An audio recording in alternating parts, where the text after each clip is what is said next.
Hi, Ben. Oh, hello, Kingfish. Ben, I got some prices, collector's items here, that I got to part with and convert into cash. Oh, your wife out of town again? Oh, yeah. She went to Baltimore to visit her sister, and she done stripped the bank account before she left. Well, let's see what you've got. Well, Ben, I know as a rule, you don't buy no furs. But this is a choice item. Yeah, this come off of the collar of the coronation gown of the Tsarina of Sweden. Beautiful piece, ain't it? Now, you know, a Tsarina ain't gonna wear any kind of old cat round her neck. That's genuine wild mink. Wild mink? Well, they must have had a rough time taming it. Sorry, Kingfish, not interested. You ain't, huh? Ben, where's your wastebasket? Now, what else have you got? Now, this next item is really something. It's gonna make your eyes pop right out of your head. Look at there. There ain't but two of them in existence. The other is in the Metropolitan Museum of Jewelry. What is this, Kingfish? Is this a cultured pearl? Cultured? Why, if that pearl could speak, it wouldn't speak to neither one of us. Yeah, look at there. Look at the fire in there. The beauty, the color, and the luster. I'll give you a quarter for it. Sold. Ben, I don't know what I'm gonna do from here on. I done exhausted all my huckable items. Ben, I desperate. You don't know how lucky you is to have this little place of business to support you. Well, don't let it fool you, Kingfish. I'd sell the whole business right now for $1,000 down and finance the rest if I could get a buyer. You would, huh? That's right. And say, there's a chance for you to make some money, Kingfish. You sell this business for me, Kingfish, and I'll give you $250 commission. $250? Holy smoke. Then I'd be back on Easy Street again. Ben, I'm gonna get right on the ball. Now, don't forget, there's a lot of fine antiques in here. But Kingfish, I'm happy with my taxi business. And besides, I ain't got no $1,000 to invest. All right, Amos, but I tell you, you're missing out on a great thing. Now, let's see who else might be interested. Not Andy. 'Cause that boy ain't got no money laying around no place. Well, Andy don't talk about it, but he has got some money and it's already invested.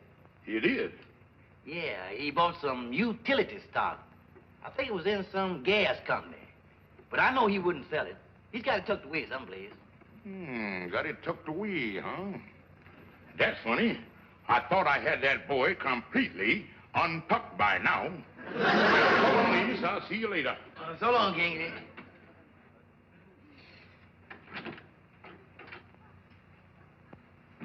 Oh, hi, Kingfish. Oh, hi, Andy.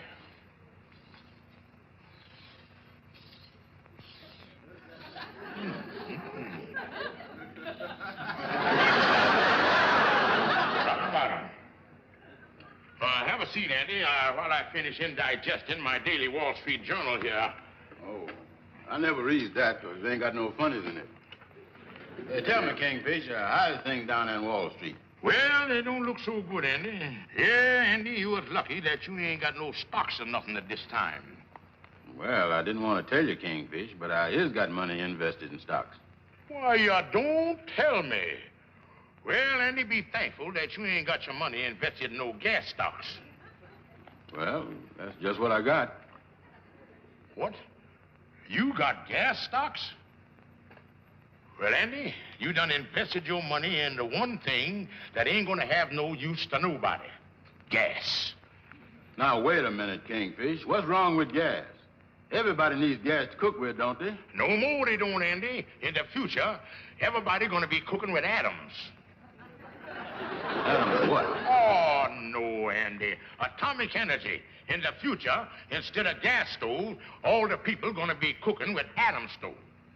And Andy, this atom stuff is so powerful that the stove only gonna be 3 or 4 inches high. Oh. If a stove is only 3 or 4 inches high, how is you going to put a turkey in it? Good question you got there, son. But I'm gonna explain it to you. In the future, instead of putting the turkey in the stove, they're gonna put the stove in the turkey.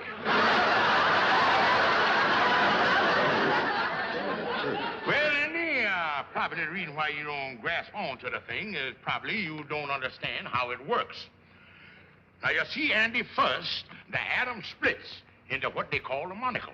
And then the monocle busts and breaks down into what they call neutrons, protons, fig newtons, and morons. That's just what you turkey? Right. Then you got what you call radioactive turkey. You eat it and it heat the house at the same time. Yeah, I gotta admit, that's a lot better than gas stock. I really got nothing against gas stock. No, Andy, and as your friend, I want to tell you, if I was you, I wouldn't waste no time in getting rid of that stock. Then invest your money in, well, just for an example, the antique business. Kingfish, this antique business you talking about, is this by any chance Ben's place that he's been trying to unload for 6 months? So you knowed about it, huh? Mm-hmm. Well, then why don't you open your big mouth and say so, instead of having me knocking my brains out with that proton and neutron stuff? Kingfish, I didn't know you was trying to stick me with Ben's place. Say, Kingfish. Oh, hello, Andy. Hi. Look, Kingfish, I just drove a fellow over from the Lennox Arms Hotel, and he says he's your cousin Leo, and he want to see you. Holy smokes, Cousin Leo. You didn't tell him I was here, did you, Amos? Oh, no, Kingfish. I didn't know whether you was in or not. He's waiting out in the cabin. Well, I don't want to see him. Of all the moochers in the family, that boy is the #1 mooch. Oh, he is, huh? Yeah, but I'm lucky that he's one of the relatives that I've never met face to face. But we used to get letters from him once a week asking for money. He sure picked a fine time to show up. Yeah, he is right in the middle of trying to find somebody with some money so I can get that $250 commission, and that chiseler got to bust in here on me. Well, what you gonna do, Kingfish? Andy, I'm gonna sneak out the back way. Let him in, Amos. Okay, Kingfish. Andy, tell him that Sapphire's in Baltimore and I just left for Europe. Oh, so you're in Europe, huh? Yeah, tell him I'm going to Paris, London, Liverpool, anywhere, just to get him out of here. Okay, Kingfish. How do you do? I'm the Kingfisher's cousin, Leo. Oh, hi, Leo. I'm Andy Brown. I'm sorry, Leo, but Sapphire's in Baltimore and the Kingfish is in Europe. In Europe? That's right. He's visiting all them big countries over there. London, Paris, Liverpool. Oh, he's... Well, I came to town especially to visit him. But if neither he nor Sapphire's here, I guess there's no use in my hanging around. I might as well go on up to Buffalo and see Uncle Fred. Yeah, that's the thing to do. Put the bite on Uncle Fred. Well, it's not exactly for that reason. You see, I hit oil on some property in Oklahoma, and I've got some money to invest. Well, it's like I say, Leo, you hit what, where, and you got what to do which with? I said I struck some oil on my land, and I'd like to invest some money. I thought perhaps the Kingfish might know or something. Leo, you just sit right down here and don't think about hurrying up to leave town. We might hear from the Kingfish sooner than we expect. What are you talking about? I thought you said he'd sailed for Europe. Yeah, but, well, the chances are he might have went up the wrong gangplank and landed over Staten Island. That sounds silly. I know it does. But don't do nothing till you hear from me, Leo. Now, you give me your phone number and where you living at. Hello? Leo? This is Brown. The Kingfish just called up from Paris, and he wanted to check up on things at the lodge, and I told him you was here. Oh? Well, what did he have to say? Well, he's flying back tonight on the Ile-de-France.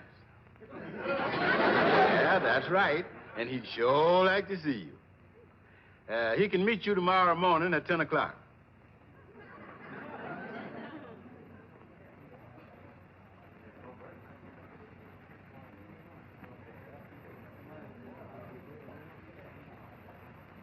Randy, I guess we're a little early.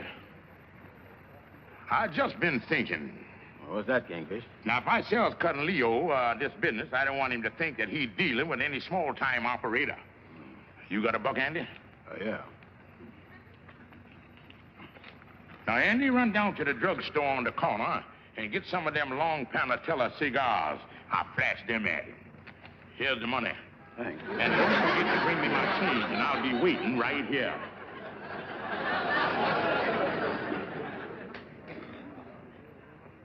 Oh, clerk, Yes, Mr. Walters? I'm expecting Mr. Stevens shortly. He was coming up to my room. But when he comes to the desk, would you please tell him that I'll be right here in the lobby? Yes, sir.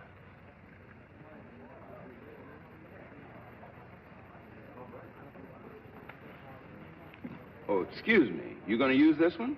Oh, no, go right ahead. I'll finish with this one. Thank you. Nice day, isn't it?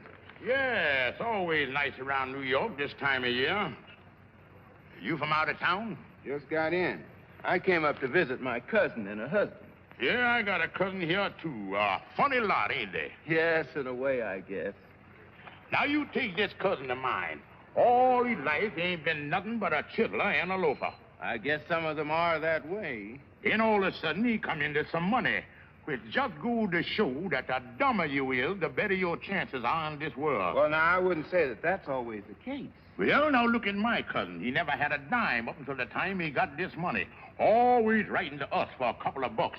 My wife would have sent him 50 or 60 bucks this year if it wasn't for me. You wouldn't let her, huh? Well, I'll tell you what I done. When she'd give me the letter with the money on the inside, I'd always take the money out before I sealed it. A smart fella, ain't I? I don't think my cousin's like that. Oh, don't you believe it. He's probably just a bigger heel as the rest of them. Well, looks like my cousin's going to be a little late. I think I'll go in and get a cup of coffee. It was nice talking to you. Oh, certainly was a pleasure.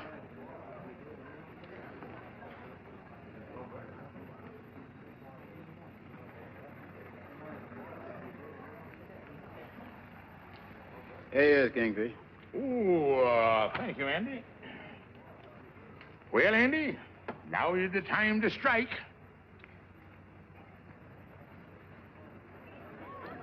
Thank you, son.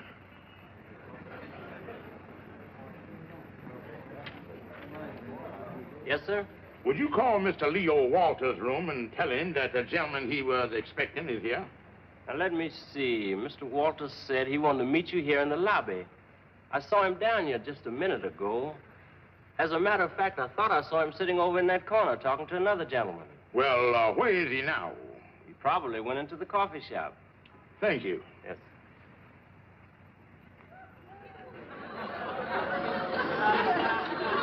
Yes?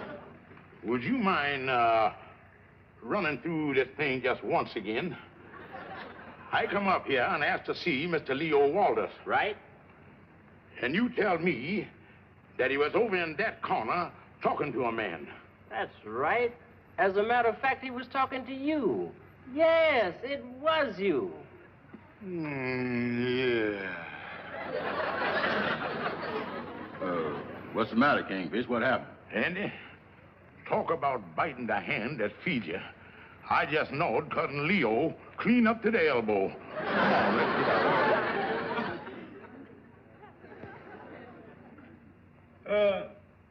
Is you feeling all right now, Mr. Kingfish? Yeah, Lightning, I coming around, but you better go out and get me another 100 aspirina, though. Yeah, sir. I'll whiz right on out.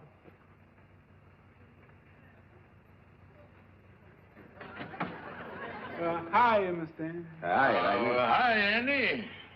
Well, Kingfish, I done what you told me. I called Leo and told him that your plane was delayed and that you'd see him later this afternoon. Yeah, that's good. You got the problem all worked out, Kingfish? Well, Andy, I analyzed the thing on scientific basis, and I got a break on Leo don't know what I look like. Yeah, that's right.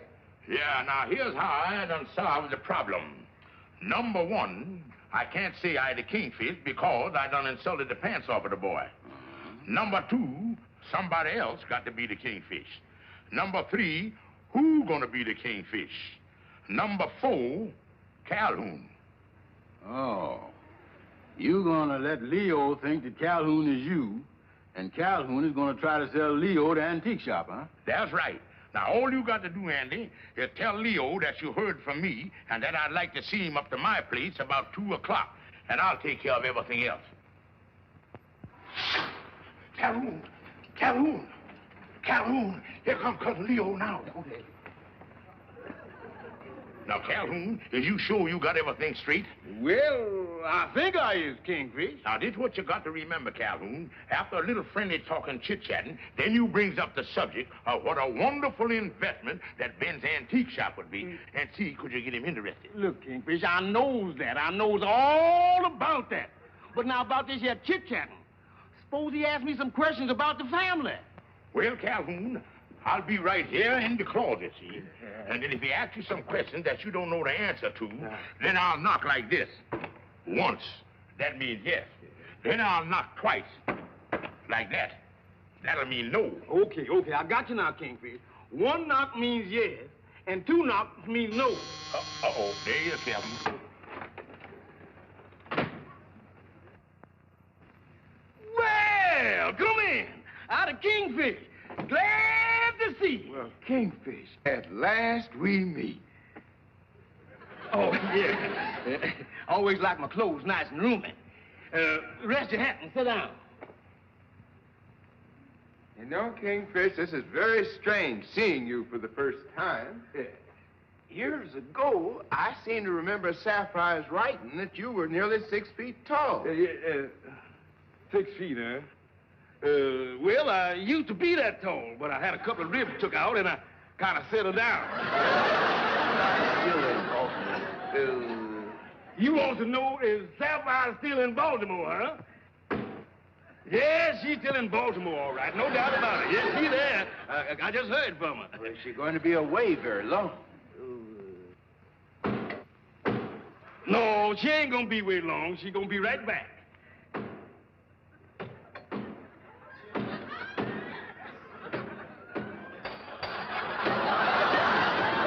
Nothing's been going on, Kingfish. It's probably one of the neighbors hanging up pictures or something. And you know, Leo, I wish whoever is knocking wouldn't knock unless they had a reason. Oh, I see. You know, it's funny, Kingfish. You know, outside of it being a little noisy, you have a nice apartment here. Oh, yeah, it's a lovely apartment. It's comfortable, and we've been here quite a number of years, and we're just crazy about the place. Well, how many rooms do you have? You want to know how many rooms we have? We got 4 rooms. And a bed. And 2 sinks. Well, I must say it's quite cozy. Yeah. Dave, I wonder what's going on in the Stevens living room. Oh, he's probably hanging pictures. Say, that reminds me. You've been going to hang pictures for 3 weeks, and now's as good a time as any. Okay, Mabel. Leo, will you excuse me a minute while I go in here and put on something more comfortable? Kingfish, you stop that. Give me the answers before I give you the question. That wasn't me, Calhoun. There must be an echo or something in here. Well, you tell the echo to shut up. I'm going crazy out there. Wait a minute. Is you got anything else in here I can put on? Yeah, I reckon I is here, Calhoun.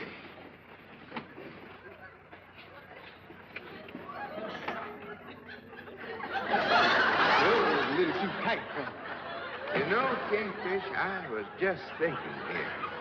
The worst part of my living as far away as I do from you folks is that you lose complete touch with the family. Yeah, I know what you mean. Well, we misses you too, Leo. Say, another one I've missed seeing for a long time is Cousin Susie. I understand that she got married a couple of years ago. Susie. Oh, yeah, she got married. She married a wonderful fella. Well, tell me, how many children has she got? Well, now, let me think here.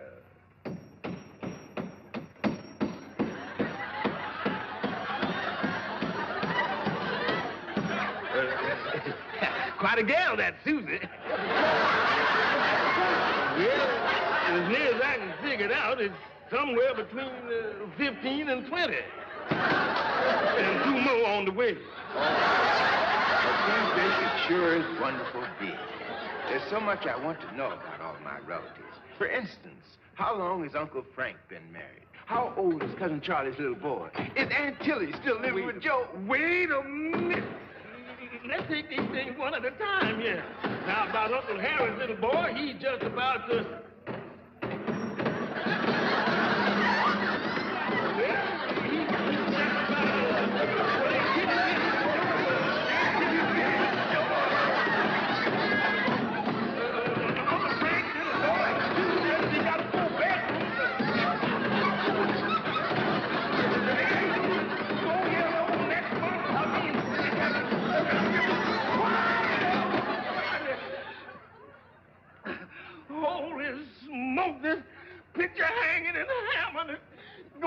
in this apartment. Oh. Yeah, just about to give me a headache.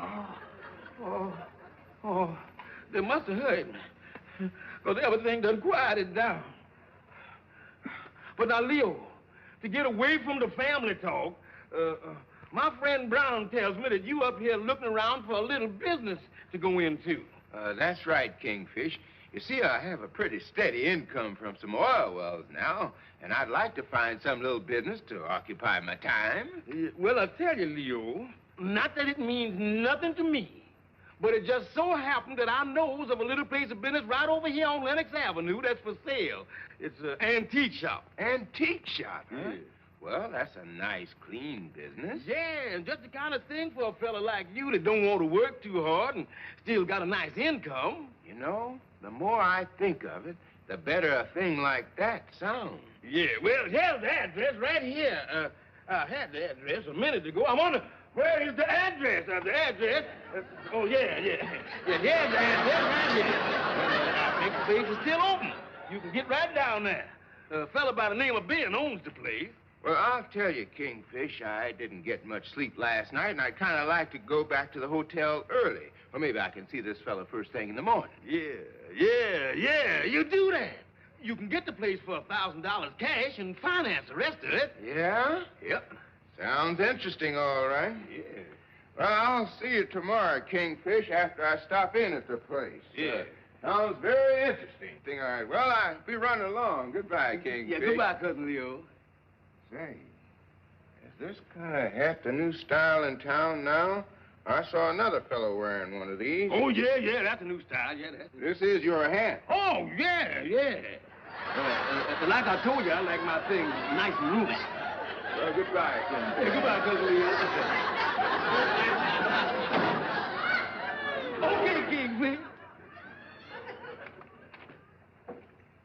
Congratulations, Calhoun. You was great. Everything worked like a charm. Yeah, he going over there the first thing in the morning. And if you like it, I guess you got yourself a deal. Calhoun, you are now looking at a man who does things in a big way. Yeah, you and your cousin Susie.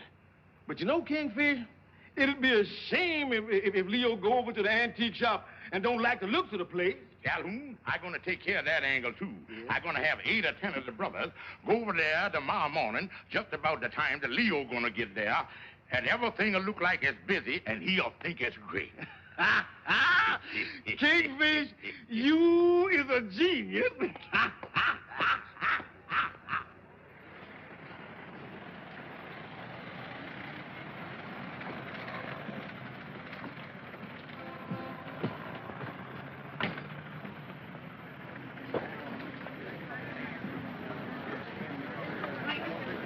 Wow.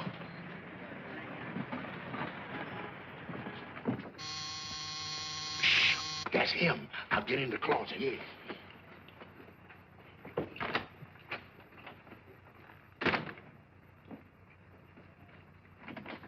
Well, good morning, Cousin Leo. Come on in. How are you, Kingfish? How are you today? Oh, just fine, Captain. Rest your hat and sit down. Cousin Leo, tell me this. Was you over to the antique shop? I was. I just come from there. Well, how did it look to you? It was everything you said, Kingfish, and more. I never saw a little place as busy as that. Well, tell me this. Did you go inside and talk to the man about buying the place? I sure did. I went in and got my checkbook right out. Oh, great, Leo. That's great. Well, I suppose you worked out a deal. Well, that's just what I came up to see you about. Ben said that business had picked up suddenly so much today that he decided not to sell. One of them pictures that was hanging fell down.